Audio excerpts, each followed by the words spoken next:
దేవుణ్ణి స్తుతించుడి, ఎల్లప్పుడూ దేవుణ్ణి స్తుతించుడి.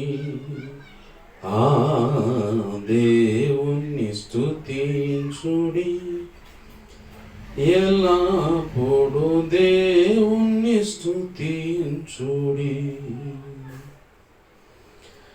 ఆయన పరిశుద్ధ ఆలయమందు, ఆయన పరిశుద్ధ ఆలయమందు, ఆయన సన్నిధిలో, ఆయన సన్నిధిలో ఎల్లప్పుడూ దేవుణ్ణి స్తుతించుడి. ఆమేన్, హల్లెలూయా. మంచిది. పరిశుద్ధ గ్రంథం తెరుద్దామండి. యోధా రాసిన పత్రిక, ఒక్కటే పత్రిక అంటే 25 వచనాలు ఉంటాయి. ఒకటే పత్రిక 25 వచనాలు ఉంటాయి. అయితే 19, 20, 21 వచనాలు కలిపే ఉన్నాయి. దానిలో నుంచి ఒక్క మాట నేను చదువుతాను, గమనించండి.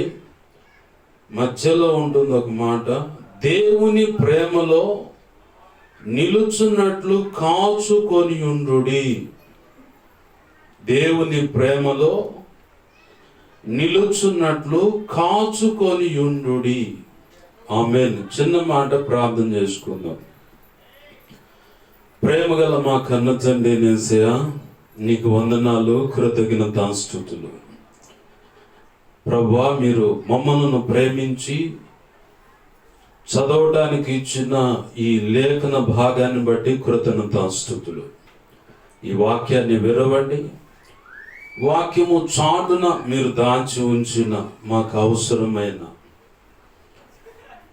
నీ మనసులో ఉద్దేశించుకున్న సంగతులు మాకు తెల్లంగా చెప్పాలని నీవు నిర్ణయించుకున్న ప్రతి విషయాన్ని అభ్యంతరము లేకుండా తేటగా, స్పష్టంగా, ఉపమాన రీతిగా మాకు అర్థమవునట్లుగా మాతో మాట్లాడు, మాకు బోధించమని బతిమలాడుతున్నాం. నీ ఉపదేశాన్ని అడ్డగించాలని చూస్తున్న దుష్టుడు, వాడి దూతలు, చీకటి అంధకార శక్తులు, సమస్త అల్లరి, దానికి కారణమైనటువంటి దాగి ఉండి పనిచేస్తున్న అంధకార శక్తులు, కుల, గృహ, ఇహలోక సంబంధమైన దేవి దేవతలు ఎదుటున్నటువంటి పూజలు, వాటి ప్రభావం యేసు నామములో నీవు నాకు ఇచ్చిన అధికారం చొప్పున బంధిస్తున్నాను. సిలువ రక్తపు కంచె, రక్షణ కంచె, అగ్ని కంచె మా చుట్టూ వేసి నీ చేతి నీడలో నన్ను, మమ్మల్ని దాచిపెట్టి బలమైన నీ సన్నిధి, తేజో, మహిమ, ప్రభావం, పునరుద్ధాన శక్తి, సిలువ రక్త ప్రభావం చేత బలముగా మా మధ్యలో మీరు దిగి వచ్చి ఆ ప్రభావం నలుదిక్కులకు యేసు నామములో ప్రబలినట్లుగా మీరు చెయ్యండి. ప్రభువా, సహాయము చేయండి. మీరే తోడే నడిపించండి. నీ పక్షం వహించిన నేను బలహీనుడను. ఎంత బలహీనుడు నీకు బాగా తెలుసు. నా సమస్త విధేయతలు, అతిక్రమ దోషాలు, పాప దోషాలు, ఆజ్ఞాతిక్రమాలు ఏమన్నా ఒప్పుకుంటున్నాను. క్షమించి నీ సిలువ రక్తము చేత నన్ను కడిగి పవిత్రపరిచి పరిశుద్ధాత్మగ్నిలో నన్ను పుటం వేసి పరలోశుద్ధ సువర్ణ తైలం నాపై ఇంకను గొప్పగా ఉంచి నన్ను నీ సిలువ చాటును మరుగుపరిచి నా ముఖాంతరం నుంచి మీరు కనబడుతూ ధారాళమైన నీ ఆత్మ నడిపింపు, లేఖన ప్రత్యక్షత, ఆత్మ ప్రత్యక్షత, బలమైన నీ వాక్శక్తినిచ్చి నీవే నా నోటిని నీ నోటి బోరగా మార్చి ప్రతి ఒక్కరితో సూటిగా, తేటగా, స్పష్టంగా మీరు మాట్లాడండి. నీ మాటలు ఆకలింపు చేసుకొని లోబడటానికి కృపనివ్వండి, సరి చేసుకోవడానికి కృపనివ్వండి. నీ చిత్తానికి వేరుగా ఏది ఇక్కడ ఈ ప్రాంతంలో ఏది పని చేయకూడదు యేసు నామములో. ఆమేన్. నీ కార్యము జరిగించమని, సహాయము చేయమని చదవబడిన లేఖన భాగాన్ని బట్టి కృతజ్ఞతాస్తుతులు చెల్లిస్తూ యేసయ్య ఉన్నత అనంత శక్తి గల నామమున అడిగి వేడుకొని ప్రార్థించి సమస్తం పొందుకొని కృతజ్ఞతాస్తుతులు చెల్లించి నన్ను మమ్మలను ఉపదేశాన్ని చేతులకు అప్పజెప్పుకుంటున్నాం మా కన్న తండ్రి.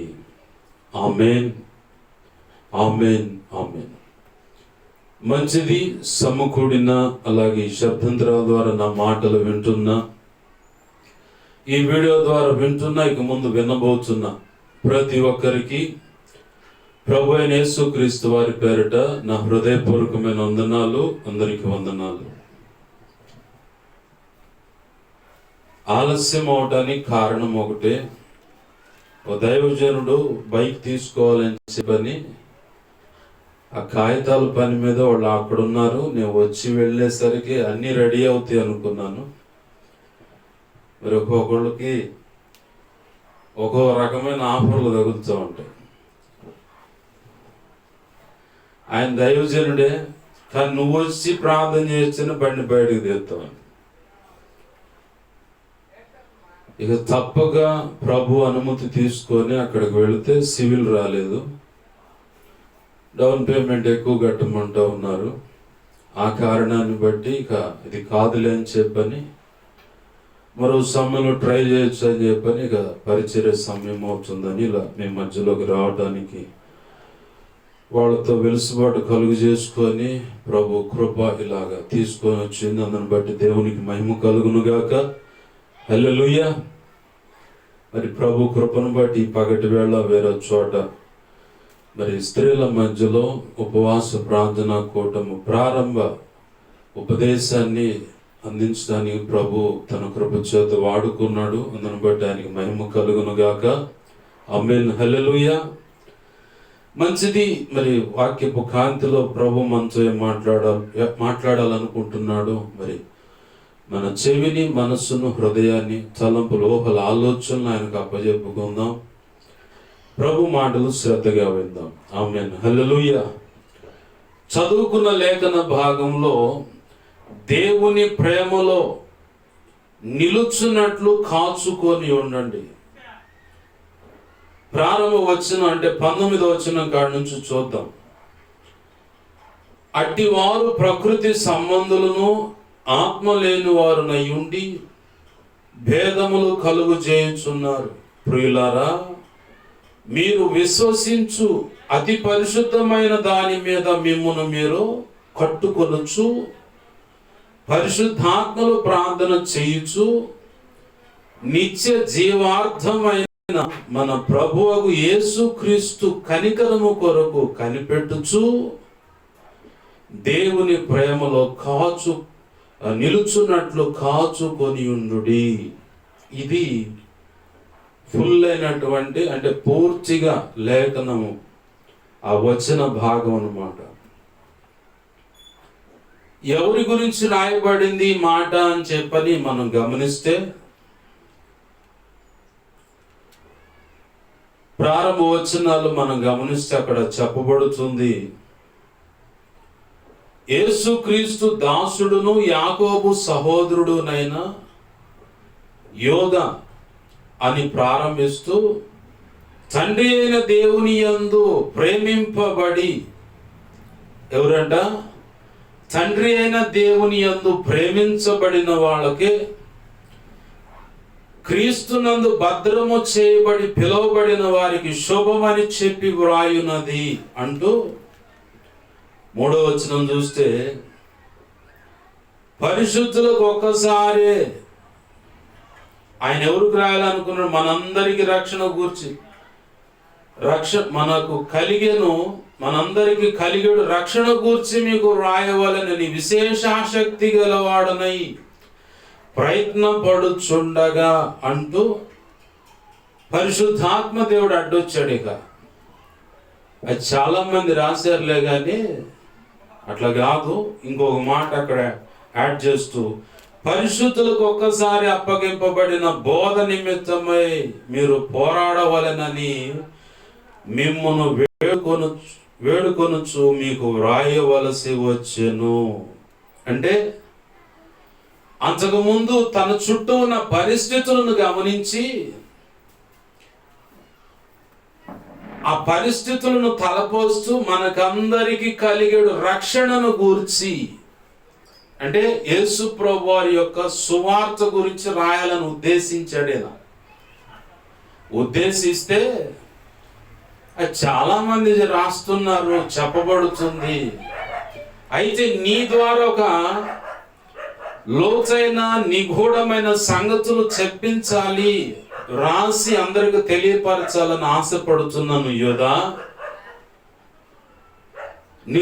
నువ్వు అనుకున్నది కాదు రాయాల్సింది, నేను చెప్పేది రాయని చెప్పని పరిశుద్ధాత్మ దేవుడు అడ్డంగా వచ్చి యోధా చేత లోతైన, నువ్వు చొవ్వే కొద్దీ బయటకు వచ్చేటువంటి మర్మాలు, దాగి ఉన్న లోతైన సంగతుల గని ఈ యోధా పత్రిక. చూడటానికి 25 వచనాలే కనపడతాయి. ఎన్ని ఉన్నాయి అక్కడ వచనాలు? 25 వచనాలే కనపడతాయి. కానీ ప్రతి మూడు మాటల్లో కూడా ఒక విలువైన లోతైన సందేశం ఉంది. ఆమేన్, హల్లెలూయా. ఒకవేళ ఈరోజు ఈ మాటలు వింటున్న నీవు అందరిలాగానే నేను భక్తి చేయాలి, అందరూ వెళుతున్నట్టే మందిరానికి వెళ్ళాలి, అందరు ఇచ్చినట్టే కానుక నాకు ఉన్నదేదో కొంత ఇచ్చి సంతోషించి ఆశీర్వచనము దైవజనుల ద్వారా తీసుకొని రావాలి, ఇంత వాటికి చాలే నా భక్తి, నా జీవితం, నా బ్రతుకు, నా కుటుంబం, నా స్థితిగతులు, ఇలా అందరు ఆశించినట్టు ఈ భౌతికమైన విషయాల్లో నేను ఆశీర్వాదం కోరుకుంటూ ఇలాగ నా కాలం గడుస్తూ ఉంటే, నా బ్రతుకును వెళ్ళబుచ్చితే చాలు చాలు చాలు అనుకుంటే అది పొరపాటు. ప్రభు అంటున్నాడు, నిన్ను ప్రత్యేకమైన పాత్రగా నేను కోరుకున్నా, నిన్ను ప్రత్యేకమైన పాత్రగా నేను కోరుకున్నాను. కాబట్టి నీవు అనుకున్నట్టుగా బ్రతకడానికి, నీవు అనుకున్నట్టుగా భక్తి చేయడానికి, నీవు అనుకున్నట్టుగా సేవ చేయడానికి, నీవు అనుకున్నట్టుగా ఉపదేశించడానికి, నీవు అనుకున్నట్టుగా ఒక వ్యక్తిని తర్ఫీదు చేయడానికి, నీవు అనుకున్నట్టుగా ఒక వ్యక్తిని ప్రయోజకరమైన పాత్ర క్రీస్తులో సంపూర్ణులుగా చేయటం అనేది దేవుడు కోరుకోవట్లేదు. మరి ఏం కోరుకుంటున్నాడంటే, పరిశుద్ధాత్మ దేవుడు అడ్డుగా వచ్చి ఆయన అనుకున్న భక్తి, ఆయన అనుకున్న జీవన శైలి, ఆయన అనుకున్న కుటుంబ వ్యవస్థ, ఆయన అనుకున్న సేవా సంఘ పరిచయ విధానము, ఆయన అనుకున్న కోణంలో ఒక వ్యక్తిని ప్రయోజకరమైన పాత్రగా, అంటే క్రీస్తు యేసు సంపూర్ణతకు సమానమైన సంపూర్ణతలోకి నడిపించే విధానము ఆయన అనుకున్నట్టుగా నువ్వు చేయగలిగితే ప్రభు నిన్ను బట్టి సంతోషిస్తాడు. ఆమేన్, హల్లెలూయా. ఆయన ఆశిస్తుంది అదే. యోధ అంటున్నాడు, మనకు అందరికి కలిగేటి రక్షణ గురించి వ్రాద్దామని. మిగుల ఏమంటుంది అక్కడ లేఖనాన్ని చూడండి, మిగుల విశేష ఆసక్తి గలవాడనే. విశేషము ప్లస్ ఆసక్తి. విశేషం అంటే ఏంటి? అద్భుతం. విశేషం ఏంటి? అద్భుతం ఏంటి? ఏంది? శుభకార్యం. ఈ పర్యాయ పదాలు. ఆసక్తి అంటే కోరిక, ఆశ, ఆతృత, ఈ పర్యాయ పదాలు. భక్తుడు అంటున్నాడు, మనకందరికి కలిగేటి రక్షణను గురించి మీకు రాయవలనని విశేష ఆసక్తి గలవాడనై వ్రాద్దామని పూనుకుంటే పరిశుద్ధాత్మ దేవుడు అడ్డొచ్చేసాడు. ఇక్కడ ఏమంటుంది లేఖనం? పరిశుద్ధులకు ఒక్కసారి అప్పగింపబడిన బోధ నిమిత్తమై. ఏంటా బోధ? క్రీస్తేసే మూలరాయి అయి ఉండగా అపోస్తులు ప్రవక్తలు వేసినటువంటి ఆ పునాది, దాని మీద అనేకులు కట్టబడుతున్నారు. అయితే ఆ కట్టబడుతున్న విధానంలో కొందరి యొక్క ఆ రాళ్ళు సరిగా పేర్చబడట్లేదు, సరైన రీతిగా. సరిగ్గా కోణానికి రానటువంటి కొన్ని రాళ్ళు ఉన్నాయి. ఆ రాళ్ళు అంటున్నాయి, పర్లేదులే, మేము కూడా ఇటుక రాళ్ళమే కదా, మమ్మల్ని కూడా పేర్చండి అంటున్నాయి.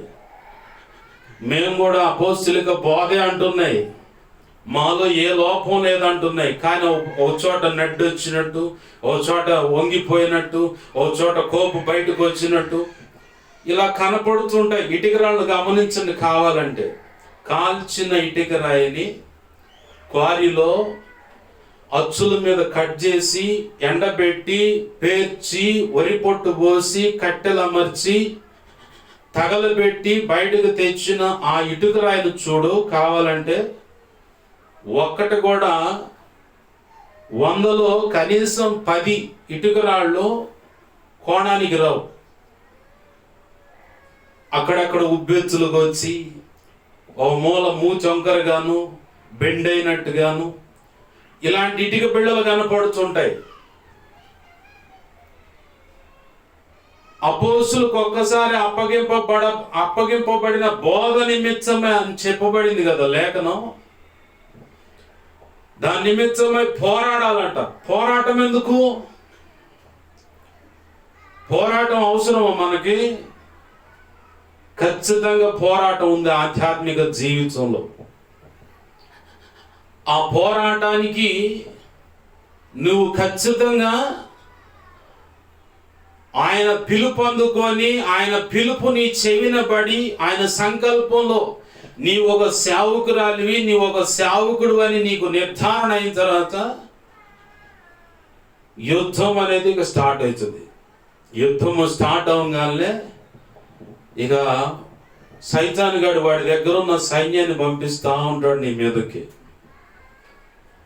అది నీ తల్లిలో దూరొచ్చు, తండ్రిలో దూరొచ్చు, తోడబుట్టిన వారిలో దూరొచ్చు, కుటుంబ సభ్యుల్లో ఇంకా ఎవరైనా ఉన్న దూరొచ్చు, కుల పెద్దలు బంధువుల్లో దూరొచ్చు, నీ వెళుతున్న స్థానిక సంఘంలో ఉన్నటువంటి విశ్వాసుల్లో కానీ, నువ్వు పరిచారకుల జాబితాలు ఉంటే పరిచారకుల్లో కానీ, నువ్వు సంఘ పెద్దల జాబితాలు ఉంటే సంఘ పెద్దల్లో కానీ, సేవకుల్లో కూడా. నేను పదే ఎందుకు అడ్రస్ చేస్తున్నానంటే, ఈ భూమి మీద సగటు 99% మంది సేవకులు అపవాది వేసిన మోసంలో చిక్కుపడే సంఘాలు గడుతున్నారు, బోధలు చేస్తున్నారు, ప్రభు శరీరాలు ఇస్తున్నారు, ఆశీర్వాద ప్రార్థనలు చేస్తున్నారు, సంఘాలు గడుతున్నారు, సేవక గణాన్ని సిద్ధపరుస్తున్నారు.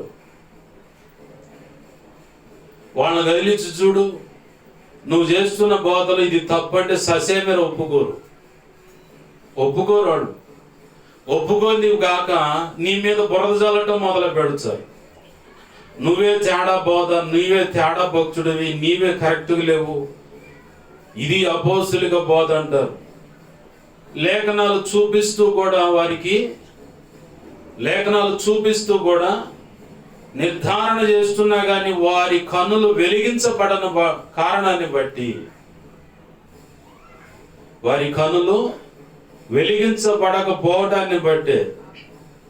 కన్నులు వెలిగించబడటం ఏంటి పాస్టర్ గారు అంటే,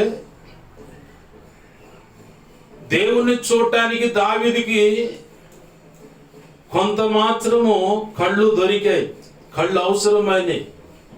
ప్రసంగి గ్రంథంలో అట్టుకుంటా మాట ఉంది, జ్ఞానికి తలలో కనులు ఉండును అని చెప్పాలి. ఏ కళ్ళు అంటే ఈ మనోనేత్రాలు, దేవుని యొక్క ముఖకాంతిని చూడటానికి ఉపయోగపడే నేత్రాలు అవి. దేవుడు చూపించే భవిష్యత్తును తేరి చూడటానికి ఉపయోగపడే నేత్రాలు అవి. ఈ భౌతికమైన ప్రపంచాన్ని చూడటానికి కాదు కానీ మార్మికంగా అంటే దాగి ఉన్న వాటిని తేటగా చూడటానికి ఉపయోగపడే కనులవి. ఆమేన్, హల్లెలూయా. అవి ఎవరికి ఉంటాయి అంటే జ్ఞానికి ఉంటాయి అంట. జ్ఞాని ఎవరు? క్రీస్తు రక్తంలో నువ్వు కడగబడితే నువ్వు జ్ఞానివే.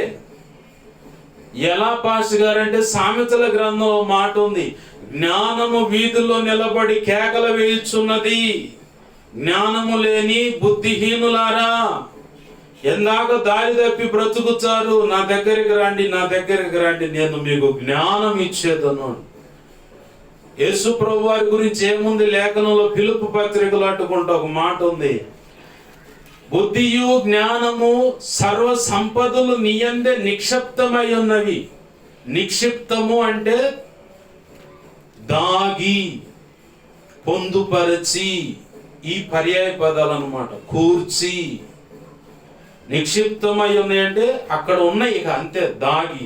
ఆయనలో అంట్లా మనం ఒక గోచంలో గనుక సరుకులన్నీ వేసి మూట కడితే ఎయిరా సరుకులను, అదిగో గోచం ఏమంటాం మనం? అదిగో గోచం అంటాం. అట్లానే యేసు ప్రభు వారిలోనే బుద్ధియు జ్ఞానము సర్వ సంపదలు నిక్షిప్తమై ఉన్నాయి ఆయనలో. ఆ జ్ఞానమైన దేవుడు కేకలు పెడుతున్నాడు వీధుల్లో ఉండి, రండి రండి రండి రండి, రక్షణ లేకున్న వాళ్ళ రండి, రక్షణ పొందండి. ఇదిగో సర్వ సంపూర్ణ సత్యం ఎరగాలని ఆశపడుతున్న వాళ్ళ నా యొద్దకు రండి, నా యొద్దకు రండి. ఆయన ఇచ్చిన జ్ఞానాన్ని బట్టి, ఆయన నీ మనోనేత్రాలు వెలిగించిన దాన్ని బట్టి లేఖనంలో దాగి ఉన్న లోతైన సంగతులు నీకు బహుతేటగా అర్థమయ్యే రీతిగా ఆయన నీకు తెలియపరచడమే కాదు, బోధిస్తాడు, నిన్ను బలపరుస్తాడు, ఆయనలో బలవంతుడిగా బలవంతురాలుగా తీర్చిదిద్దుతాడు. ఆమేన్, హల్లెలూయా. నువ్వు ఆయన దగ్గరికి రావాలా. 119వ కీర్తన 18వ వచనంలో దావీదు భక్తుడు అంటున్నాడు, అయ్యా నీ ధర్మశాస్త్రములో దాగి ఉన్న మరుగైన సంగతులు నేను చూసినట్లుగా నా కనులు తెరువు. అంత అవసరం ఏముంది? 3 పూట్ల ప్రార్థన చేస్తాడు, 7 పూట్ల స్తుతిస్తాడు, 7 మార్లు 3 పూట్ల ప్రార్థన చేస్తాడు. మరి అంత మహాభక్తుడు అడుగుతున్నాడు, నీ ధర్మశాస్త్రం ఆశ్చర్యమైన సంగతులు నేను చూచున్నట్లు నా కన్నులు తెరువు. అంటే ఏ కన్నులు? ఈ భౌతికమైన కన్నులు కాదు, ఈ లోపల ఉన్నాయి. జ్ఞానికి తలలో ఉన్నాయట నేత్రాలు. ఆ నేత్రాలు తెరవబడితే, వెలిగించబడితే సత్య ప్రత్యక్షత నీకు కలుగుతుంది. ఆమేన్, హల్లెలూయా. సర్వ సంపూర్ణ సత్యం ఏంటో నీ వింటుంది. సర్వ సంపూర్ణ సత్యమేనా, అపోస్తలిక బోధేనా, కాదా అని బెరాయ గ్రామస్తులు గన్న పౌలు శీలలు చెబుతున్న మాటలు అలాగ ఉన్నాయా లేదా అనుదినము, ఒక్కరోజు కాదు, ఒక గంట కాదు, ఒక మెసేజ్ కాదు, అనుదినమట వాళ్ళు లేఖనాన్ని చూశారట. అపోస్తుల కార్యము 17వ అధ్యాయం అటుకుంటూ చూడండి, ఆడ ఉండదు. బెరాయ గ్రామస్తులు 17వ అధ్యాయం 10వ వచనంలో చూడండి. వెంటనే అంటూ అక్కడ ఉంది, పౌలును శీలను బెరాయకు పంపించిరి. వారు వచ్చి యూదుల సమాజ మందిరంలో ప్రవేశించిరి. వీరు ఎథెన్స్ తెస్సలోనికలో ఉన్న వారి కంటే ఘనులై ఉండిరి గనుక ఆసక్తితో వాక్యమును అంగీకరించిరి అంటూ అక్కడ ఉంది చూడండి. పౌలును శీలయును చెప్పిన సంగతులు అలాగనున్నవో లేవో అని ప్రతిదినమును లేఖనములు పరిశోధించుచూ వచ్చిరి. ఆమేన్, హల్లెలూయా. ఒక విశ్వాసివైన, పరిచారక గణమైన, సంఘ పెద్దలే, నువ్వు ఈ మెట్టెక్కాల. నువ్వు ఆ మెట్టెక్కినప్పుడే నీ వింటున్న సంగతులు అలాగ ఉన్నాయో లేవో, చెప్పబడుతున్న వాక్యపు అలాగ వస్తుందా లేదన్నది నీకు తేటగా అర్థమైపోద్ది అన్నమాట. బెరాయ గ్రామస్తులు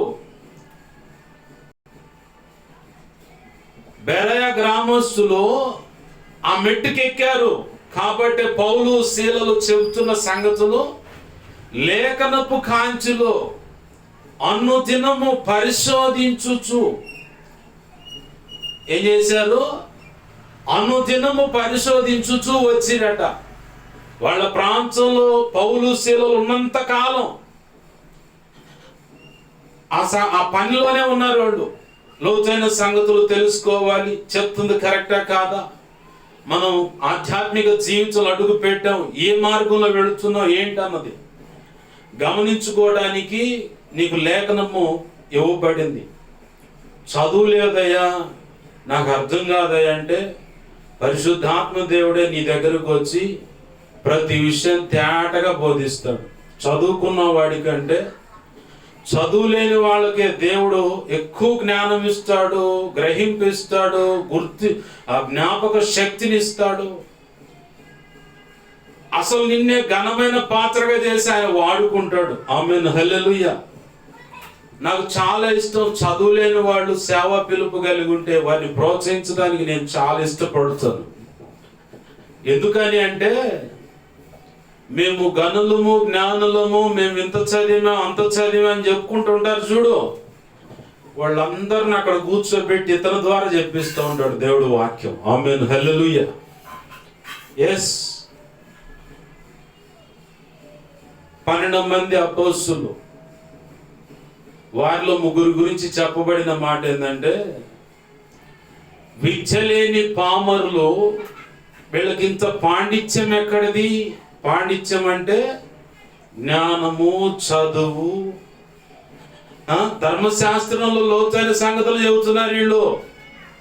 ధర్మశాస్త్ర వేది, ధర్మశాస్త్రాన్ని ఎత్తి రాసేవాళ్ళు, దాన్ని ఉపదేశించేవాళ్ళు, శాస్త్రులు, పరిసయ్యులు, సద్దుకాయలకు వాళ్ళకు అన్ని సంగతులు తెలుసు. ఆ పంచకాండాల గురించి తెలుసు. వారందరికీ చదువుతున్నా, ఎత్తి రాస్తున్నా, కాపీలు అమ్ముతున్నా, వాళ్ళందరికీ ఆ దొరకనివి, అంతుపట్టనివి ఈ విద్య లేని పామరుల ద్వారా ప్రకటించబడుతుంటే వారు నివ్వురుపోయి అంటున్నారు, ఈ విద్య లేని పామరులకు ఇంత పాండిత్యం ఎక్కడది? ఆమేన్, హల్లెలూయా. నిన్ను కూడా అందుకే ఆయన కోరుకుంది. నీ కులం తక్కువ కావచ్చు, నిన్ను నిలబెట్టి ఆయన గొప్పవాళ్ళకు చేపిస్తాడు. ఆమేన్, హల్లెలూయా. నిన్ను తృణీకరించినటువంటి మాది ఫలానా ఆశండి, కింగ్ అండి, అదండి ఇదండి అని చెప్పని కులాన్ని గురించి చెప్పుకుంటారు చూడు, వాళ్ళ నెత్తి మీద నీ చేత చేతుల నుంచి ప్రార్థన చేపిస్తాడు. నిన్ను నిలబెట్టి వాళ్ళకు ఉపదేశం అందిస్తాడు నా ప్రభు. నిన్ను సిగ్గుపరచడానికి కాదు, నిందల అవమానాలకు అప్పచెప్పి రోడ్డు మీద పడేసి ఏడవటానికి కాదు నిన్ను పిలుస్తుంది ఆయన. నిన్ను నిలబెట్టి వాళ్ళకు సిగ్గు కలిగేలాగా, నిన్ను హెచ్చించి ఆయన నామానికి ఘనత తెచ్చుకునేలాగా ఆయన నిన్నే కోరుకుంది. అందుకే ఆమేన్, హల్లెలూయా. నేను చెప్పానికి నా కులము, నా కుటుంబం, నా సాక్ష్యం, నా పరిస్థితి అంతా చూసుకొని పోయి అన్యుల మంచి అపోస్తులోత్సవం చేయమంటున్నావు. నాకు మంచం కూడా వేయరన్న, కూర్చోయాలి కుర్చీ కూడా ఇయ్యరు, నిలబెట్టే మాట్లాడుతారు, ఫలానా కులం తక్కువ అంటారు. నేను చెయ్యను. అదుట్లో అన్యుల మధ్య కుటుంబం, సాక్ష్యము అన్ని కొలతలు కొలుసుకుంటారు. నేను అసలు పొరపాటును కూడా నేను చేయను. ఇంకెవరు నన్ను చూసుకో ప్రభు అని చెప్పా. చాలా ఏడ్చా. ఆయన సేవకు రమ్మనగానే గుండె పగిలిపోయేది. అందుకో పాటలు రాసుకున్నా, నీ సేవా నే చేయ. ఆశ కలగగానే నీ సేవ పిలుపు నాకు నా చెవిన పడంగానే కన్నీరు ఓటగా ఉబ్బికినయ్యా అని చెప్పి ఓ పాట రాసుకున్నా. నేను ఏమవుతుంది, ఆయన సేవ చేయాలని ఆ మాట నా చెవిన పడంగానే నా కనులెమ్మటి కన్నీరు ఓటగా గారుతుంది. ఓట అంటే చలం దొరికితే ఇక జీలుగా అట్లా వర్షం పడేటప్పుడు చూడు, నా సూరు మీద పడి చిన్న గారుతూ ఉంటాయి నీళ్లు, అలా నా కనులెమ్మటి నీళ్లు గారుతూ ఉన్నాయ్యా. ఏంది ఓ పాటలో రాసుకున్న మాట, నేను నా వ్యక్తిగత సాక్ష్యం అది. కొన్నాళ్ళు నేను బ్రతుకును చచ్చిపోవాలని చెప్పని ఏడ్చాను. అయినా సరే నా ప్రభు వదిలిపెట్ల. ప్రభునందు ప్రియమైన దేవుని బిడ్డలారా గమనించండి, యోధ ఆయన రక్షణను గురించి రాద్దామని ప్రయత్నం చేస్తుంటే ప్రభు ఏం చేశాడు, పరిశుద్ధులకు ఒక్కసారి అప్పగింపబడిన ఆ బోధ విషయంలో పోరాడు అని పరిశుద్ధులకు ప్రకటన చేయమనేది పరిశుద్ధాత్మ దేవుడు సాక్ష్యం ఇస్తే అది వ్రాసి ఆ సబ్జెక్ట్ అంతా చెప్పుకుంటూ వస్తూ, కొంతమంది ప్రకృతి సంబంధులు ఉన్నారు, అంటే శరీరము ఈ లోక సంబంధమైనటువంటి ప్రకృతి సంబంధులు ఉన్నారు. వాళ్ళు ఆత్మ లేదు. వాళ్ళంతా ఏం చేస్తారంటే భేదాలు కలుగు చేయడం, అంటే తగాదలు పెట్టేవాళ్ళే. అలాగనే ఇంకో మాట అంటున్నాడు, మీరు విశ్వసించు అతి పరిశుద్ధమైన దాని మీద మిమ్మును మీరు కట్టుకొనుచు. ఈ పని ఎవరిది? నీ చుట్టూ మిశ్రిత జనం ఉంటారు. ఐగుప్తులో నుంచి ఇజ్రాయేలు ప్రజలు బయటకు వచ్చేటప్పుడు వారి పక్షాన దేవుడు కదులుతూ మిరాకిల్ చేస్తూ ఉంటే 10 అద్భుతాలు జరిగిస్తే, ఆ అద్భుతాలు చూసి మీ దేవుడు చాలా గొప్పోడమ్మా, మేము కూడా వస్తాం, మీ దేవుడు నమ్ముకుంటాం అని చెప్పని వచ్చారు కొంతమంది. ఈరోజు భక్తిలో నువ్వు ఉన్నావు కదా, సంఘంలో ఉన్నావు కదా, ఇదే బ్యాచ్ నీ పక్కన కూడా ఉంటుంది. ఈ మిశ్రిత జనానికి ఉండే లక్షణం ఏంటంటే తగాదలు పెట్టడమే, భేదాభిప్రాయాలు కలుగు చేయటమే. చూసావా నిన్ను ఎంత మాట ఉందో, చూసావా పలానాడు ఎట్లా అంటున్నారు, చూసావా వాళ్ళు ఇట్ట తేడా, చూసావా వాడు ఎంత నమ్మక ద్రోహం. ఇవన్నీ తగాదకు పురికొల్పే వ్యవహారం ఇదంతా. ఆనాడు ఐగుప్తుల నుంచి బయటకు వచ్చేటప్పుడు ఆ జనాంగాన్ని పోగేసుకొని వచ్చారు. పోన్లే పాపం, మా దేవుడు మొక్కుతా ఉన్నారు, దేవుడు కావాలనుకుంటున్నారు కదా అని చెప్పని పట్టకొచ్చుకుంటే, ఇజ్రాయేలీలు ఐగుప్తు నుంచి కనాను అంటే యోర్దాను నది దాకా నడిచే లోపల ఐగుప్తులో నుంచి బయటకు వచ్చిన వాళ్ళలో 2 మాత్రమే మిగిలారు. 30 లక్షల పైచులకు, అంటే 6 లక్షల కాల్బలం. అంటే యుద్ధం ఇప్పుడు అంటే 6 లక్షల మంది యుద్ధ నేర్పరిగలిగినటువంటి సమూహం ఉంది. మొత్తం తెచ్చారు. దానికి కారణం ఏందో తెలుసా? ఈ మిశ్రిత జనం పుణ్యమే. ఈనాడు సంఘంలో కూడా ఇదే మిశ్రిత జనం ఉంది. వారి వల్ల నీ ఆధ్యాత్మిక జీవితం భ్రష్టత్వంలోకి, పతనంలోకి, వాతవేయబడ్డ మనస్సాక్షిలోకి వెళ్ళిపోయి చివరికి దేవుని ఉగ్రతను కొని తెచ్చుకొని ఉగ్రత పాలయ్యే పరిస్థితికి వీళ్ళు ఈడ్చుకొని పోతారు. ఆనాడు మిశ్రిత జనం యొక్క ఆత్మ ఈరోజు సంఘంలో కూడా అక్కడక్కడ పనిచేస్తూ ఉంది. జాగ్రత్త, వాళ్ళలో దేవుని ఆత్మ లేదు. కాబట్టి వాళ్ళు ప్రకృతి సంబంధులుగా ఉన్నారంటే ఈ లోకంలో ఉన్న అంగులు, ఆర్భాటాలు, వాటి మీదే మనసు ఉంటుంది వాళ్ళదంతా. ప్రకృతి సంబంధం అంటే ఈ భూమికి సంబంధించిన విషయాల మీదే. నేను ఒక 4 స్థలాలు సంపాదించాలి, ఒక పొలం కొనాలి, ఒక డాబా కట్టాలి, అది కూడా డూప్లెక్స్ అదిరిపోయేటట్టు ఉండాలి, ఇన్ని కోట్లు ఖర్చు పెట్టి, ఒక కారు ఉండాలా, ఒక బైక్ ఉండాలా, మా అబ్బాయికి ఒక బైకు, మా అమ్మాయికి ఒక బైకు. ఇట్లా ఈ భూ సంబంధమైన వాటి మీదే మనసు పెడతారు ఈ ప్రకృతి సంబంధులంతా. వారిలో దేవుని ఆత్మ లేదంటుంది తేట తెల్లంగా లేఖనం. తేట తెల్లం అంటే స్పష్టంగా అర్థం ఏంది? లేఖనం స్పష్టం చేస్తుంది. ఎవరిలో అయినా సరే ఈ భూ సంబంధమైన ఆశీర్వాదాల విషయమై మనసు పెట్టి ప్రార్థన చేస్తున్నారంటే వాళ్ళకి పరలోకం అవసరం లేదు. వాళ్ళ వ్యవహారం అంతా ఎట్టుంటుందంటే, ఎవడు చూశాడు నా పరలోకం ఆ నరకం, బతికున్న 4 నాళ్ళు ఈ భూమి మీద 4 రాళ్ళు వెనకేసుకొని సంపాదించుకొని 2 పూట్ల కమ్మకు తింటే చాలే, కంటార నిద్రపోతే మంచి ఆరోగ్యం కలిగి ఉండి భార్య పిల్లలతో చక్కగా సంతోషంగా ఉంటే చాలేయ్యా ఈ జీవితానికి అనుకుంటారు. వాళ్ళ వల్ల దేవునికి ఉపయోగం ఏం లేదు. ఇంకా దుఃఖపడుతుంటాడు దేవుడు. వ్యర్థంగా నా రక్తాన్ని వీరి కొరకు, వీరి విమోచన క్రయధనంగా నేను చెల్లించానని బాధపడుతూ ఉంటాడు. ఒకవేళ ఈ జాబితాలో నువ్వు ఒకవేళ ఉన్నట్లయితే దేవుని పాదాలు పట్టుకొని అక్కడి నుంచి నన్ను విడిపించు ప్రభు అంటే ఆయన బలమైన పరిశుద్ధాత్మ నీ మీద బలంగా కుమ్మరిస్తాడు.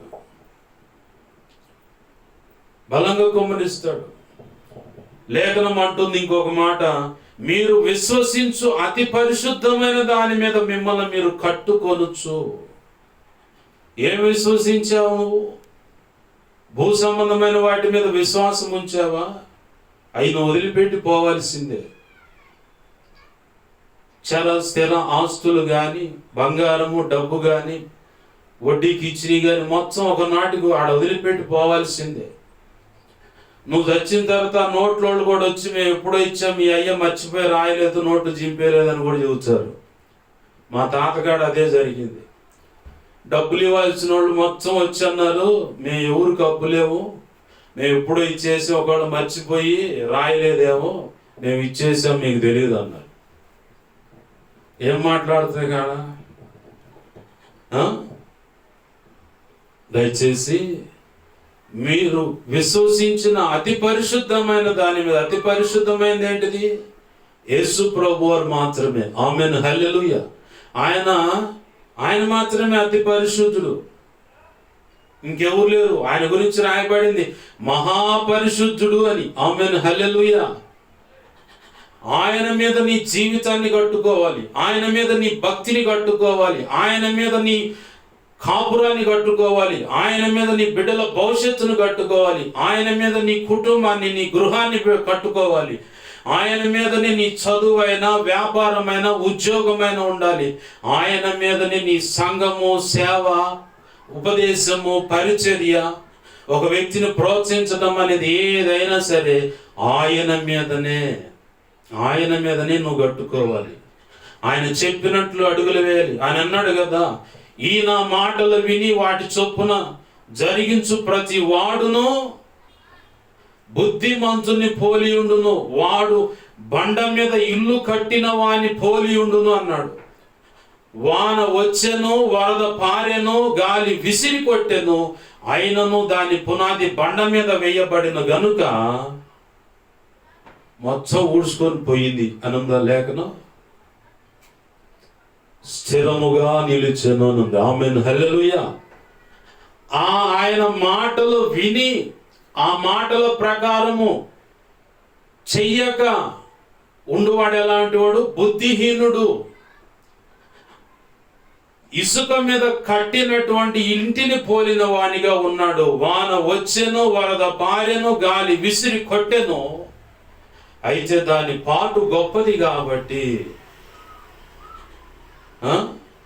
ఆ నీళ్ళలో అట్నే కొట్టుకొని పోయింది. అట కొట్టుకునే పోయి వ్యక్తిగా నువ్వు ఉంటావా? క్రీస్తు అనే బండ మీద నువ్వు కట్టుకుంటావా? ఏదో నీకు నిర్ణయం దేవుడు ఇచ్చేశాడు. నేను క్రీస్తును బండ మీద నా బ్రతుకును, నా జీవితాన్ని, నా కుటుంబాన్ని, నా భక్తిని, నా పిల్లల భవిష్యత్తు, దాంపత్య జీవితమైన, గృహమైన, కుటుంబ విలువలైన,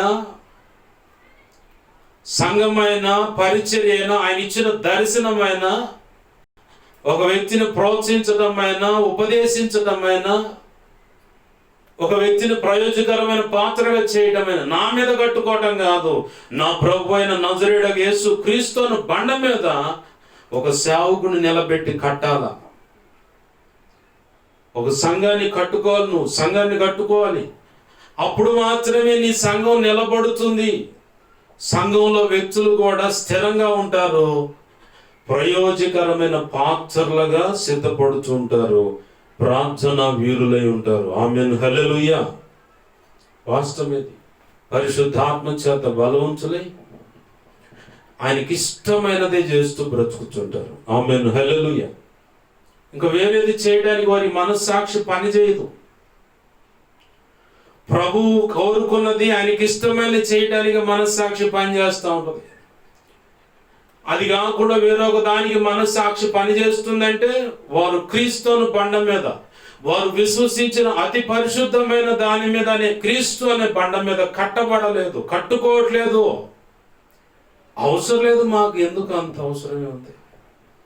అంత కష్టపడి భక్తి చేసిన పని ఉంది, అంత కష్టపడి ఉపవసించి మరి శరీరాన్ని నలగొట్టుకుని పిచ్చి పట్టిందా నీకు? పనికి మాలిందా? ఓ తండ్రి తిడతా ఉన్నాడు, ఓ చల్లి తిడతా ఉంది. తోడబుట్టినోడుకు దీనికి బాగా మదం ఎక్కింది, ఆ భక్తిని మదం ఎక్కింది. ఒకవేళ ఈ దైవజనుడు అన్న రోల్ మోడల్గా పెట్టుకొని సేవ భక్తి సాధన చేస్తుంటే అక్కడిక్కడికి ఏదో ఉంది. ఉంటది నీకు యేసయ్య చేతిలో ఉంటది అన్న నీకు మాత్రం ఖచ్చితంగా కిచిడి పొరాటా దెబ్బలే. బాబు గనక ముక్కలు ముక్కలుగా చిన్న చిన్న ముక్కలు కొట్టినట్టు సాకిరేవు కూడా XXX XXL అని అవి ఉంటాయిగా, సర్ఫెక్స్లు అని మొత్తం కలిపి వాడి మరి బట్టల సోడా వేసి ఉతుకుతుండు నిన్ను. నీ ఇష్టం, జాగ్రత్త. నేను చెప్పనా, భక్తి చేస్తుంటే వెనకలాగే దౌర్భాగ్యులు, ఆధ్యాత్మిక దరిద్రులు ఉన్నారు ఈరోజు ఈ భూమి మీద. ఇంకా బతికే ఉన్నారు వాళ్ళు. అయ్యో, ప్రయోజకరమైన పాత్ర అవుతుంటే నీకేందంత నొప్పి, నీకేందంత నష్టం ఏంది అంటే, ఆడపిల్ల అయితే మంచి వ్యభిచారం అయితేనో 100 మంది ఆ కోసం ఇంటి చుట్టూరు తిరుగుతూ ఉంటే ఈయనకు కానీ సంతోషమేమో. వీడు మగపిల్లగాడే మంచి బార్ షాప్ చూసుకొని ఆడే బిర్రుగా తాగి పంది పొరిలాడినట్టు పొరిలాడుతూ 4 వేసుకొని ఇంటికి తెచ్చి ఏందమ్మో వామ్మో వాయో వామ్మో అని ఎత్తి నోరు బాదుకుంటే నీకు బాగుంటుంది. ఎంత దౌర్భాగ్యమైన పరిస్థితుల్లో భక్తి చేస్తున్నాం, మళ్ళీ మేము భక్తులం చెప్పుకుంటారు. వాళ్ళు మంచి వ్యభిచారులు అయితేనో, దొంగలైతేనో, నరహంతకులైతేనో, తాగుబోతులై వచ్చి తల్లిని తండ్రిని రేల కొడుతుంటేనో, భార్య బిడ్డను దుమ్ముగా కొట్టి రోడ్డును పడితే వీళ్ళకి సంతోషంగా ఉంటుంది. మచ్చడంగా భక్తి చేస్తూ పద్ధతిగా సాక్ష్యాన్ని కాపాడుకుంటూ పరిశుద్ధతను కాపాడుకుంటూ దేవునికి ఇష్టమైన పిల్లలుగా బ్రతకను ఉద్దేశించి భక్తి సాధనలో బ్రతుకుతుంటే నీకొచ్చిన నొప్పి నష్టం ఏంటి అంటే, వాళ్ళు చెడిపోతే కూర్చొని కమ్మగా ఆడవచ్చు, 10 మందికి చెప్పుకోవచ్చు, నా కూతురు ఇట్ట, నా కూతుళ్ళు ఇట్ట, మా అబ్బాయి ఇట్ట, మా కోడలు ఇట్ట, మా అల్లుడు ఇట్ట చెప్పుకోవచ్చు. అప్పుడు తృప్తిగా ఉంటుంది అన్నమాట. ఎంత దరిద్రమైన బ్రతుకులో ఉమ్మేయాలనిపిస్తుంది నాకైతే. వారు విశ్వసించిన అతి పరిశుద్ధమైన దాని మీద వారు కట్టుకుంటున్నారు, పరిశుద్ధాత్మను బట్టి, ఆయన కృపను బట్టి. లేఖనపు కాంచులో నీకొచ్చిన నొప్పేంటి? ఇంకా నువ్వు చక్కగా పక్క నుండి అయ్యా నా బిడ్డను బలపరిచి వాడుకో. ఎందుకో మరి నువ్వు బాగా అమ్మాయిని లేదంటే అబ్బాయిని కోరుకున్నట్టున్నావు, నీతోనే అంటు కట్టబడుతున్నారు, ఇంకనూ బలపరిచని వెనకాలండి ప్రార్థన చేయటం వదిలిపెట్టి ఎన్నికలాగే వ్యవహారాలే 4 రాళ్ళేసి ఎన్నికలాగి పాడు చేయాలి. ఇప్పుడు నువ్వు అనుకున్నాడు బతకాల, వాళ్ళు ఏదో తేడా అయితే అప్పుడు నువ్వు కూర్చొని ఆడవాల దేవుని దగ్గర, ఆయన మాత్రం పక్క నవ్వాల. దేవునికి మహిమ కలుగును గాక. హల్లెలూయా. ప్రభునందు ప్రియమైన దేవుని బిడ్డలారా, గమనించండి, మీరు విశ్వసించిన అతి పరిశుద్ధమైన దాని మీద మీరు కట్టుకొనొచ్చు. పరిశుద్ధాత్మలో ప్రార్థన చేయొచ్చు. అందరూ ప్రార్థన చేసే విషయాలు ఉంటాయి. పరిశుద్ధాత్మలో ప్రార్థన అంటే ఆయన ప్రత్యేకంగా కేర్ తీసుకొని ప్రార్థన చేయిస్తూ ఉంటాడు. ఆన్ ది స్పాట్లో ప్రార్థన చేయాలని నువ్వు పూనుకుంటావు, నీ పక్కన ఎవరో ప్రార్థన చేయమని దేవుడిని అడుగుతూ ఉంటారు. ఆ విషయం నీకు తెలుస్తుంది. వాస్తవం ఇది. ముందుగా అవసరతలు ఏవో ముఖ్యమైన ప్రార్థనలు ఎరుగక ప్రార్థన చేస్తుంటే వాటిని అట్లా బ్రేక్ చేసి ఈ విషయం ప్రార్థన చేయని నీ నోటికి సడన్గా అడ్డం వచ్చాయన ఆయన అనుకున్న ప్రార్థన చేయిస్తాడు. కొంతమంది అనుకోవచ్చు, మేము ఇళ్లలో ఉండి ఇలా అనుకుంటుంటే ఈ సంగతులు అక్కడే తెలుస్తున్నాయి. గతంలో తల్లి ఇంట్లో కూర్చుని అయ్యా నా కొడుకు తాగుతుండు మాట పెళ్లి కాకముందులే, వాడు అసలు మాట ఇంట్లేదయ్యా, దేవా నువ్వు దైవజనుడికి చెప్పి ప్రార్థన చేయించు అని. ఆ విషయం నాకు తెలిసి నేను ప్రార్థన చేశాను. ప్రభు కృపను బట్టి కొంతకాలం పెళ్ళి అయిన దాకా బాగానే మంచి అబ్బాయిని తిరిగిండు. ఇప్పుడు మళ్ళీ బార్ షాప్ ఓపెన్ చేసిండు. వాడు డాబాల మీద కూర్చొని బిర్రుగా తాగుతుండు. ఎవరన్నా కనిపెడతారని చెప్పని సైలెంట్గా వచ్చాను ఇంటికి. పెళ్ళం లేవలేకుంటే ఆ పిల్ల కడుపు మీద దంచండు. ప్రభు అంటున్నాడు, ఆ గర్భంలో ఉన్న శిశువు చనిపోతుంది అని. ఇది జరుగుద్ది. మరి ఎవరి విషయంలో అయితే నాకే తెలియదు, కానీ ఏంది నిండు చూలాలుగా ఉన్న వారి విషయంలో చెప్తున్న మాట, దేవుడు చెప్తున్న మాట, ఖచ్చితంగా ఆ గర్భంలో ఉన్న బిడ్డ మగ కావచ్చు, ఆడ కావచ్చు, గర్భంలో ఉన్నప్పుడు కావచ్చు, ప్రసవించిన తర్వాత అయినా కావచ్చు, చనిపోతుంది. ఇది కన్ఫర్మ్ అని దేవుడు చెప్పాడు. ఇప్పుడు ఎవరికి చెబుతావు? వాడు విరుగు దాగి మొత్తుకుంటున్నాడు, వాడు ఇష్టం వచ్చిన బ్రతకడానికి బరితెగిచ్చాడు, ప్రార్థన చేసేవాడేమో పగవుడయ్యాడు, పనికి మన సంగతులు చెప్పాడేమో ప్రీతిగా మారాడు. ఇప్పుడు ఎవరికి చెప్తావు? దేవుడే కదా నీ దిక్కు. ఎందుకు ఈ మాటలు అంటున్నానంటే, పరిశుద్ధాత్మను నువ్వు ప్రార్థన చేస్తున్నప్పుడు జరగబోయే సంగతులు కూడా ప్రార్థనలు నీకు తెలియపరుస్తాడు ప్రభు. బలమైన ప్రార్థన, పరిశుద్ధాత్మలు చేసే ప్రార్థన, ఆ ప్రార్థనలో కూడా కొన్ని లేఖనాలు ఎత్తిపట్టి చేసేది ఇంకా బలమైన ప్రార్థన. వాస్తవం ఇది. ఈ అనుభవం ఎట్లోకి ప్రతి ఒక్కరు రావాలి. అలాంటి కృప నాకు ఇవ్వు ప్రభు అని నువ్వు ఖచ్చితంగా ప్రార్థన చేసుకోవాలి. అలాగని నిత్య జీవార్థమైనటువంటి యేసయ్య కొరకు, ఆయన కనికరం కోసం నువ్వు కనిపెట్టుకోవాలి. ఒకవేళ ఎక్కడైనా పొరపాటు జరిగి ఉంటే దేవుని పాదాలు పట్టుకున్నాయా, నన్ను క్షమించు. అది ఎంత ఘోరమైన పాపమైనా సరే, నువ్వు రక్షణ పొందిన తర్వాత నువ్వు ఒక విశ్వాసి జాబితాలో ఉన్నా, ఆడగాని మొగ్గాని, పరిచారకుల జాబితాలో ఉన్నా, సంఘ పెద్దల జాబితాలో ఉన్నా, సేవకుడు సేవకురాలు అయినా సరే, నీ ద్వారా కొన్ని ఘోరమైన పొరపాటు జరిగితే ఆయన కనికరము కొరకు నిత్యం నువ్వు కనిపెట్టుకోవాలి, ఉపవసించి ప్రార్థన చేయాలి. కొందరికేమో భౌతికంగా శిక్షించి సరిచేసి కొంత నష్టం చూపించి వారిని సరైన మార్గంలో ప్రభు నడిపించుకుంటాడు. మరి కొంతమందికేమో చిట్ట చివరి గడియ దాకా ఆయన క్షమించాడా లేదన్న నిశ్చయత లేకుండా భక్తిలో కొనసాగింపజేస్తూ తరచు ఉపవాసం ఉంటూ ఆయన పాదాలు పట్టుకొని ప్రార్థన చేసేలాగా అనుమతిస్తాడు. ఇది వాస్తవం. కొంతమందిని నేను చూడంగానే తొందరపడి విమర్శించమాకండి. బలహీన పడితే దేవా ఎందు నిమిత్తం బలహీనపడ్డారు, రక్షణ పొందైన సేవకులైన సరే వారిని క్షమించు ప్రభు అని చెప్పని ప్రార్థనే చేయండి అని ఎందుకంటానో తెలుసా? ఆయన వాడే పద్ధతులు వాడి వాళ్ళని సరిచేసిన రీతిలో ఆయన బట్టకొచ్చుకుంటాడు, ఒక కోణం. రెండవది, క్షమించబడ్డానా లేదా నా నిశ్చయత వారికి కలగకుండా వారి బ్రతుకు కాలమంతా వాటి విషయంలో క్షమాపణ కోరుకుంటూ కనికరం మీద ఆశ పెట్టుకొని బ్రతికేలా చేసి చిట్ట చివరిలో ఆ మంచంలో పెట్టి ఎక్కడో నలగేస్తాడు గట్టిగా, అట్లనే తీసుకుంటాడు. అప్పుడు తెలుస్తుంది అన్నమాట. అలాంటి పరిస్థితుల్లో ఒకవేళ ఎవరైనా మరణించుంటే, ప్రభునందు నిద్రించున్నట్టుదే సేవకులైనా మరి ఇతరులైన ఎవరైనా సరే రక్షణ పొందిన వాళ్ళు, నువ్వు అడగాల దేవుని, దేవా వీళ్ళు క్షమించబడ్డారా లేదా అని. నేనైతే అడిగా, నా తోడ పుట్టిన వారిద్దరి విషయంలో నేను అడిగా.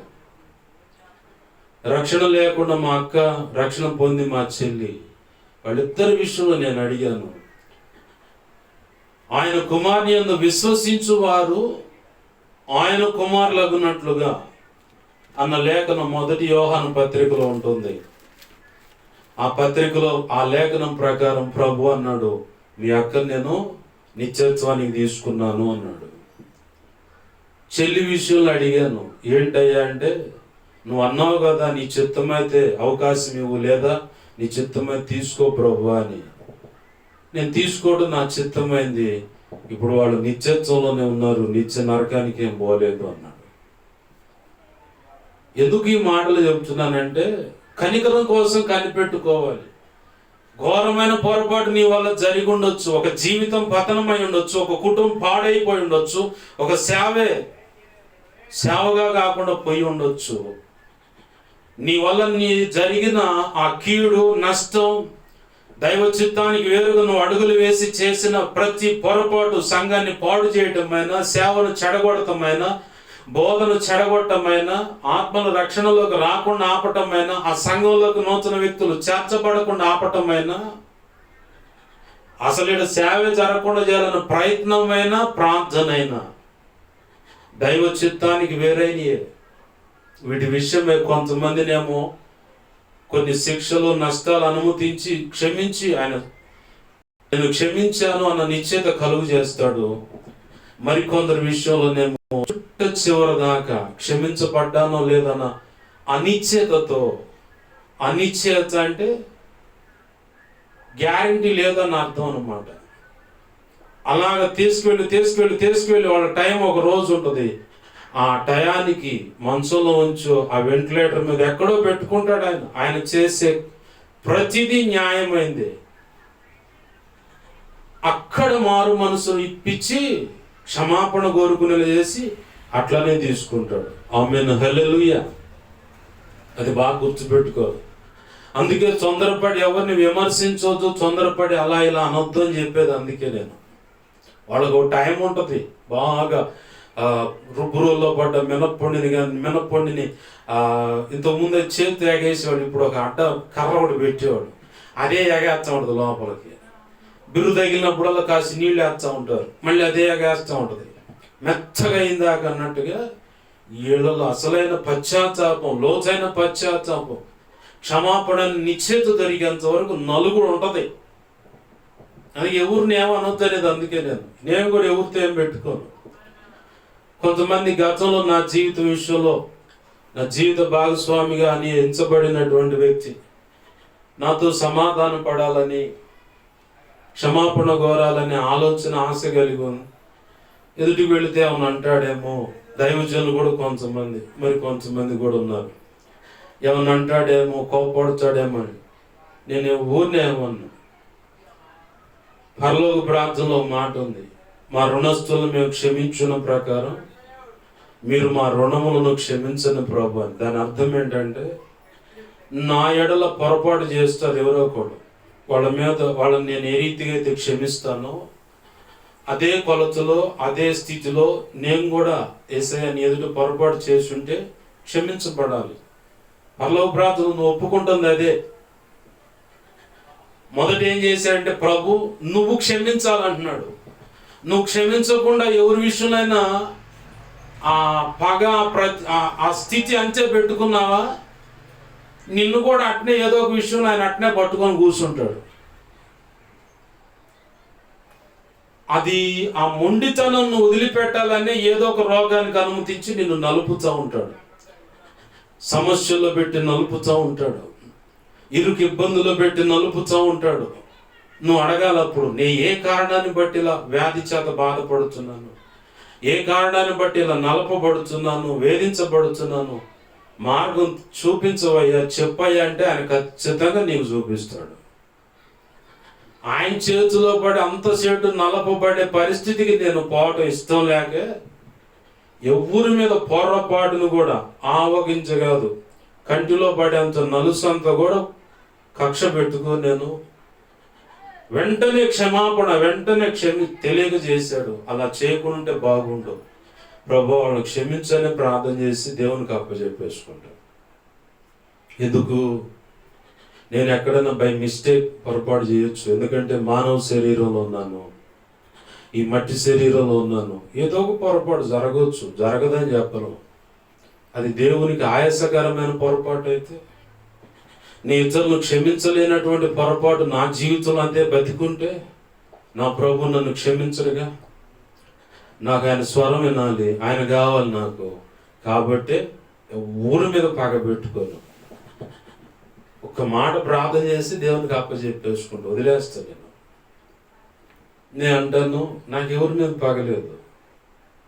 ఎవరన్నా వచ్చి సమాధానం పడితే ప్రశాంతంగా ఇప్పుడు మీ ఎదుట ఎలా ఉన్నానో అలానే మౌనంగా వింటా. ప్రభు చిత్తమై దేవుడు అనుమతిస్తే ప్రార్థన చేసి పంపిస్తా. దేవునికి మహిమ కలుగును గాక. హల్లెలూయా. ఎందుకంటే ఆయన కనికరం నాకు కావాలి. ఏ యాకోబు పత్రికలో అట్టుకుంటూ మాట ఉంది 2వ అధ్యాయంలో, కనికరం అట తీర్పు కంటే అతిశయించుదని రాస్తుందన్నమాట. యాకోబు పత్రిక 2వ అధ్యాయము 13వ వచనంలో, కనికరము చూపని వాడు కనికరము లేని తీర్పు పొందును, కనికరము తీర్పును మించి అతిశయించును. అంటే తీర్పులోకి వచ్చిన నిలబడి ఆ కనికరమే అడ్డుపడుతుంది. నువ్వు ముందుగా కనికరం కోసం కనిపెట్టి క్షమాపణ అడిగిన దాన్ని బట్టి ఆ రోజు ఆగడి లేదన్న అభ్యంతర కారణం వచ్చి అడ్డుగా ఉంటే వెంటనే కనికరం వచ్చి, ఎవరు? యేసయ్యే. ఆ కనికరం కోసం కనిపెట్టావు, వేడుకున్నావు, ఏడ్చావు, ఉపవసించావు, కన్నీరు విడిచావు. కాబట్టి ఇవన్నీ కౌంట్ చేయబడి ఆ రోజు కనికరం యేసయ్య వచ్చి నిలబడి, ఒప్పుకున్నారులే కానీ పోనీ తండ్రి అని చెప్పి అంటాడు. ఆమేన్, హల్లెలూయా. నీ చేతుల్లో పోని, నా బిడ్డలయ్యా పోని అని చెప్పని దేవుడు అనుమతి కోరుకొని ఆ కనికరము ద్వారానే నీ చేతుల్లో నువ్వు ప్రవేశించగలుగుతావు. ఆమేన్, హల్లెలూయా. ఇప్పుడు మూలవాక్యంలోకి వచ్చావు. ఇప్పుడు ప్రసంగం మొదలైంది. నువ్వు ఎన్ని గంటలు చెప్పి చంపుతావు రానుకోమాకండి. 2 మాటలే తేల్చి చెప్తాను. నేను ఆశపడుతున్నా అలా చెప్పాలని. మరి పరిశుద్ధాత్మ దేవుని చిత్తం ఎలా ఉందో. దేవుని ప్రేమలో నిలుచున్నట్లు కాచుకోండి. ప్రేమలో ఉన్న లక్షణాలు: ప్రేమ దోషాన్ని కప్పేస్తుంది, ప్రేమ ఓర్చుకుంటుంది, ప్రేమ క్షమిస్తుంది, ప్రేమ డంబంగా మాట్లాడదు, ఉప్పొంగదు. ఇవన్నీ మనకు తెలిసిన సంగతులే. అయితే ఆ ప్రేమలో ఇంకొక కోణం ఉంది. తప్పు చేస్తే ఒప్పుకోదు, క్షమించదు, శిక్షిస్తుంది. ఇజ్రాయేలీలు దైవ చిత్తానికి వేరుగా బ్రతికితే న్యాయాధిపతుల గ్రంథం 2వ అధ్యాయాన్ని గమనిస్తే కనపడుతుంది. అక్కడ శ్రమలకు అప్పచెప్పింది ఆ ప్రేమ.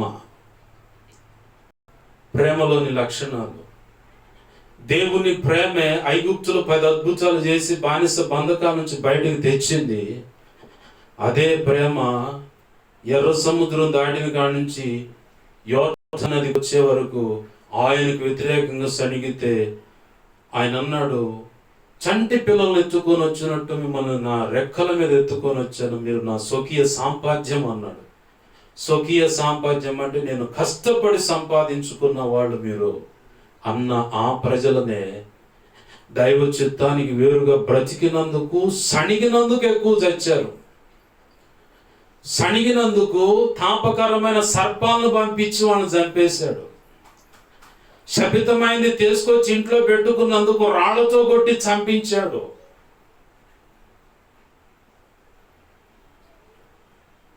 రాళ్లతో కొట్టి చంపించాడు. మాంసం తినాలి, మాంసం తినాలి. ఇప్పుడు దాకా తిన్నది గడ్డ. ఆశపడి ఆయన మీద రివర్సే సణుగుతుంటే మాంసం పెట్టాడు. పూరేళ్ళట ఇళ్ల ముందు అంతెత్తు, మోయడంతెత్తు పడ్డాయంట. గాలి ఇసిరితే వాళ్ళేం పట్టకొచ్చుకోవాల. మోరెత్తంటే 1.5 ఎత్తు.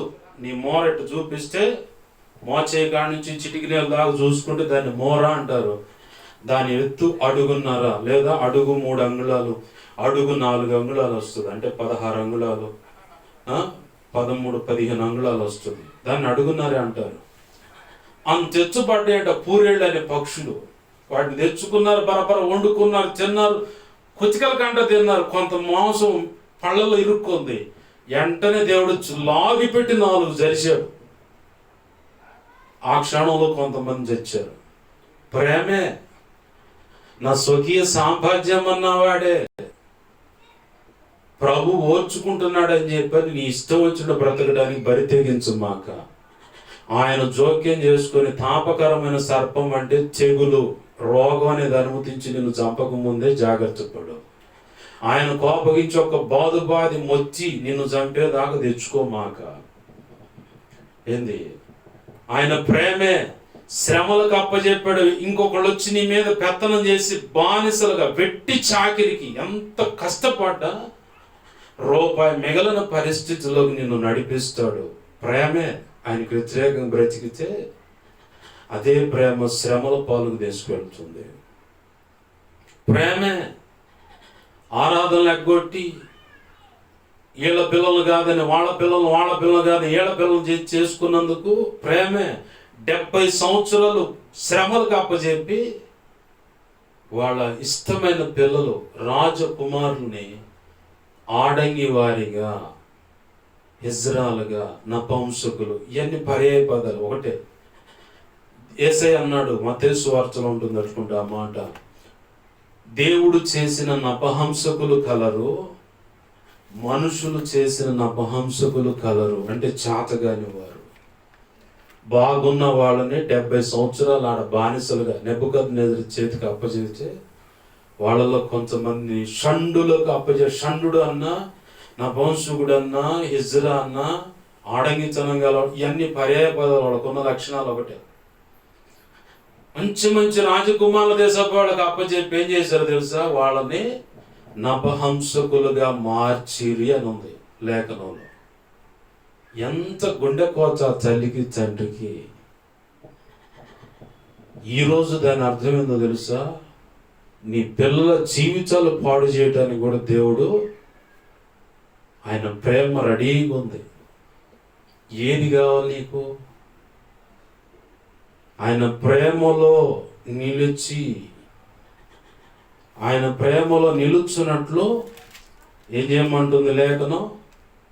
కాచుకొని ఉండుడి.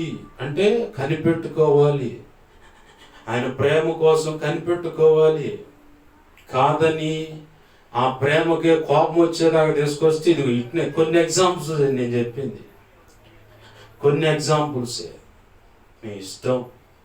దేవుని పాదాలు పట్టుకొని చెప్పబడిన సంగతుల విషయమై మనస్సు నిలిపి జాగ్రత్త కలిగి వింటున్న బోధ ఏంటో, ప్రకృతి సంబంధంగా ఉన్నావో లేకపోతే ఆత్మ కలిగి ఉన్నావో, విశ్వసించిన అతి పరిశుద్ధమైన దాని మీద నువ్వు కట్టబడుతున్నావో, అవసరం లేదు అనుకుంటున్నావో, ప్రభు కనికరం కోసం కనిపెడుతున్నావో లేదో, ఆయన ప్రేమలో నిలుచున్నట్లుగా కాచుకొని ఉంటున్నావో, అవసరం లేదు నా ఇష్టం అనుకుంటే, ఆయన అంటున్నాడు చివరిగా, ఆ ప్రేమ ఐగుప్తులో అద్భుతాలు చేసింది, అదే ప్రేమ అరణ్య యాత్రలో మొత్తాన్ని చంపింది. ఆ ప్రేమ కనాను దేశాన్ని పంచి ఇచ్చింది. కనాను దేశంలో వ్యతిరేకంగా బ్రతికించి అదే ప్రేమ ఫిలిస్తీన్ల చేతులకు అప్పచెప్పి 18 సంవత్సరాలు 40 సంవత్సరాలు బానిసపు బంధకం బహు వెట్టి చాకిరికి అప్పచెప్పింది. అదే ప్రేమ ఆరాధనను ఎగ్గొట్టి, అన్యులైన పిల్లలకు మీ పిల్లలను చేసుకోవద్దు, మీ పిల్లలను వాళ్ళకి ఇవ్వద్దంటే చేసుకున్నందుకు 70 సంవత్సరాలు బానిసలుగా చేసింది. అలాగే వారి పిల్లలను చాతగాని వారిగా మార్చేలాగా, శాశ్వతమైన నిందల పాలు పొందేలాగా చేసింది. అదే ప్రేమ. మరి అదే అర్థం చేసుకోవాలి. దేవుని ప్రేమలో కోపం ఉంటుందంటే ఉంది, పరిశుద్ధమైన కోపం ఉంది. కాబట్టి ఆ పరిశుద్ధమైన కోపంలోని ఇంత శిక్ష ఉంది. ఇలాంటి లక్షణాలు నీలో కూడా ఉంటే, ఆయన ప్రేమ చేత నువ్వు నింపబడితే, అలా అని నువ్వు డైరెక్ట్గా డెసిషన్ తీసుకోవు. కానీ ప్రతి విషయాన్ని ఆయనకు అప్పచెప్పి నువ్వు చూసుకో, ప్రభువా నేనైతే సరైన నిర్ణయం చేయలేను కానీ నువ్వైతే కరెక్ట్ నిర్ణయం తీసుకుంటావు, నువ్వు చూసుకో ప్రభు అని ఆయనకు అప్పచెప్పుకుంటుంటావు. రండి దేవుని పాదాలు పట్టుకుందాం, ఆయన అడుగుతాం, ప్రభువా పరిశుద్ధులకు ఒక్కసారి అప్పగింపబడిన ఆ బోధ విషయమే నేను పోరాడాలి. నేను ఉన్న బోధ కరెక్ట్ కాదంటున్నావు, నువ్వు అనుకున్నది కరెక్ట్ కాదంటున్నావు. దేవా యూద అయితే రక్షణ గురించి రాద్దామని మిగులు విశేష ఆసక్తి కలిగి ప్రయత్నం చేస్తుంటే, చెప్పవలసిన విషయాలను నువ్వు జోక్యం చేసుకొని చెప్పావు. ఈరోజు మేము వాటిని కొంచెంలో కొంచెం నీ కృప బట్టి తెలుసుకోగలిగాము. ఇంకా అనేక సంగతులు ఉన్నాయి, కూడా మాకు బోధించు ప్రభు అంటే ఆయన పాదాలు పట్టుకుందాం. ఆయన ప్రేమలో ఉన్న లక్షణాలు కొన్ని మాత్రమే నీ ఎదుట పెట్టాడు, సమయం లేదు కాబట్టి. దేవుని పాదాలు పట్టుకొని నీ ఆ శిక్షకు నేను కారకుడిని అవ్వాలని ఆశపడతలేదయ్యా, నాకు సహాయం చేయంటావా? నా ప్రభు ఖచ్చితంగా కృపనిస్తాడు. ఆయన అనుకున్న ఆశీర్వాదంలోకి నేను నడిపిస్తాడు. అది శాశ్వతంగా ప్రతి తరానికి పనిచేస్తాడు. అట్టి కృప మనందరికీ దేవుడు అనుగ్రహించునుగాక. నువ్వు నిశ్చయించుకున్న పరిస్థితిని బట్టి ఆయన ఎదుటికి వచ్చి ఆయన పాదాలు పట్టుకుంటే నా ప్రభు ఖచ్చితంగా నిన్ను క్షమించి ఆ కనికరాన్ని బట్టి ఆయన ప్రేమతో ఆశీర్వదిస్తాడు నిన్ను. రండి ప్రార్థన చేసుకుందాం, దేవుణ్ణి అడుగుదాం. దేవుడికి నీకు మధ్యలో అభ్యంతరం ఏదైనా ఉంటే ఆయన అడుగు. నేను ఒప్పుకుంటున్నానయ్యా, ఇంతకాలము వారి మీద వీరి మీద పగబెట్టుకొని నెమ్మదిలేని జీవితాన్ని గడిపాను ప్రభువా. నువ్వు అంటున్నావు, మా రుణస్తులను మేము మొదటిగా క్షమించున్న ప్రకారం మా రుణములు నీవు క్షమిస్తానంటున్నావు. మా ఎడల ఎదుటివారు పొరపాటు చేసింది మనస్ఫూర్తిగా మేము క్షమిస్తే నీవు కూడా మనస్ఫూర్తిగా మా విషయంలో క్షమిస్తానంటున్నావు. కనికరము కోరుకోవాలంటున్నావు. దేవా దేవా, విన్న వాక్యాన్ని బట్టి యా నీ కృప నాకు కావాలంటే ఆయన పాదాలు పట్టుకుందాం. ఎంతమంది విన్న వాక్యాన్ని బట్టి ఒక తీర్మానానికి వచ్చారు. దేవుని పాదాలు పట్టుకొని సరైన నిర్ణయం చేసుకుని అడుగులు వేస్తావా, ధన్యుడువో ధన్యురాలు అవుతావు. లేదా చెప్పబడ్డ మాటల ప్రకారం ఆయన లైన్లోకి వస్తాడు, ముందుగా నీకు హెచ్చరిక చేస్తాడు, ఆయన దిద్దుకోమని అవకాశం ఇస్తాడు. కాదని పెడగడుగులు వేస్తే ఆయన నిర్ణయ కాలంలో చెప్పబడిన ప్రతిదీ జరుగుద్ది. ఖచ్చితంగా దేవుని పాదాలు పట్టుకుందాం. ప్రార్థన. ప్రేమ గల మా తండ్రి, నీకు వందనాలు, కృతజ్ఞతాస్తుతులు. మీరు అందించిన నీ మనసులో ఉన్న సంగతులను బట్టి నీకు స్తోత్రాలు. ఈ మాటలు మా హృదయాల్లో బదిలపరచండి. పొరపాట్లు సరి చేసుకోవడానికి కృపనివ్వండి. నీకు ఇష్టలుగా బ్రతకటానికి మాకు సహాయం చేయండి. నీ వాక్యాన్ని హెచ్చించుకుంటున్నావు, నీ నామాన్ని కనపరుచుకుంటున్నావు. నన్ను మమ్మల్ని చేతులకు అప్పచెప్పుకుంటున్నావు. 2 తిమోతి 1:12 ప్రకారం నన్ను మమ్మల్ని అప్పచెప్పుకుంటున్నామయ్యా. నీకు ఆయస్కారం ఏదన్నా తొలగించండి. కళ్ళలో, నిద్రలో, దర్శన, స్వప్నాల్లో ఉన్న సమస్త చీకటి శోధనని ప్రభావం యేసు నామములో బంధిస్తున్నా, లయపరుస్తున్నా. బంధించి లయపరిచిన కృతజ్ఞతాస్తుతులు. కళ్ళలో, నిద్రలో, దర్శనాలు, స్వప్నాలు చూపించబడ్డ సమస్త మంచి కళ్ళు, మంచి దర్శనాలు, మంచి స్వప్నాలు, నిద్రలో చూసి సమస్త మంచి యేసు నామములో త్వరపెట్టి జరుగును గాక, నెరవేర్చబడును గాక. త్వరపెట్టి జరిగేలా చేసి నెరవేర్చిన కృతజ్ఞతాస్తుతులయ్యా. ఈ ముందున్న వారంలో సంఘ క్రమాలను ఆశీర్వాదకరంగా జరిగించండి. ప్రపంచవ్యాప్తంగా రేపటి దినాన జరిగే జెండా వందన కార్యక్రమం ఆశీర్వాదకరంగా జరిగించండి. నక్సలైట్లు, ఉగ్రవాదుల దాడులనేవి కనుచూపు మేరలు లేకుండా వాటిని కొట్టివేయండి ప్రభు యేసు నామములో. దేవా, ప్రశాంతంగా జెండా వందన కార్యక్రమం జరగాలి. అలాగే ఆదివారం ఆరాధనలో ఆశీర్వాదకరంగా జరగాలి. ఈ స్థలం ముందు నీ చిత్త ప్రకారం ఆరాధన జరగటం సహాయం చేయండి. నీ చిత్తమే నీ కృపను బట్టి నెరవేర్చదు. యేసయ్య నామములో ప్రార్థించి సమస్తం పొందుకొని నిన్ను మహింపరచుకుంటూ నన్ను మమ్మల్ని చేతులకు అప్పచెప్పి నీ వాక్యాన్ని హెచ్చించుకుంటున్నాం మా తండ్రి. ఆమేన్. ఇప్పుడు మన తండ్రి అయిన దేవుని ప్రేమయు, ఆయన ప్రియకుమారుడైన యేసుక్రీస్తు వారి కృపయు, పరిశుద్ధాత్మ దేవుని అన్యోన్య సహాయ సహవాసము సమకూడిన ప్రార్థనలు ఏకీపిస్తూ ముందు ఏకీపించబోతున్నా. అలాగే సార్వత్రిక సంఘంలో ఉన్న సకల పరిశుద్ధులకు, ఈ ప్రాంతంలో ఉన్న సంఘాలకు, సంఘ బిడ్డలకు, అలాగనే సత్య ప్రత్యక్షత కలుగు చేసి సత్యంతో పోరాడులాగా కృపనిచ్చి ఆయన పనిలో వాడుకున్నట్లుగా కృప వెంబడి కృప అందరికీ కలుగును గాక. ఈ ప్రాంత ప్రజలందరూ రక్షణ పొందడానికి ఆ కృప కార్యం చేసి రక్షణ అనుభవంలోకి నడిపించును గాక. ప్రభు అనుకున్న ఉద్దేశాలన్నీ సఫలపరిచే యోధులను ఆయన సిద్ధపరచును గాక. ఆమేన్. అలాగూ చేసిన యేసయ్యకు కృతజ్ఞత, స్తుతి, ఘనత, మహిమ, ప్రభావాలు చెల్లును గాక. ఆమేన్. యేసు రక్తమునకేచి, ప్రవేశు రక్తమునకేచి, ప్రవేశునామను సంపూర్ణమైన విజయం కలుగును గాక. ఆమేన్. అపవాది వాడి దూతలు, చీకటి, అంధకార శక్తులు క్రియలు, అవి ఇహలోక గృహ కుల దేవతలు, దేవుడు అనబడు అటు ఎదురు చేయబడి ఏవైనా వాటన్నిటికీ అనంతనాశ, సర్వనాశ, నిత్యనాశనం కలుగును గాక. ఆమేన్. యుద్ధం వాటి విషయం, వారి విషయం యెహోవా. యేసు రక్తమునకే జయము, జయము, జయము. ఆమేన్. హల్లెలూయా, హల్లెలూయా, హల్లెలూయా. అందరికి వందనాలు. ప్రభు యొక్క మహా ఉచిత కృప మనందరికీ తోడేయుడు నడిపించును గాక. ఆమేన్, ఆమేన్. అందరికీ వందనాలు.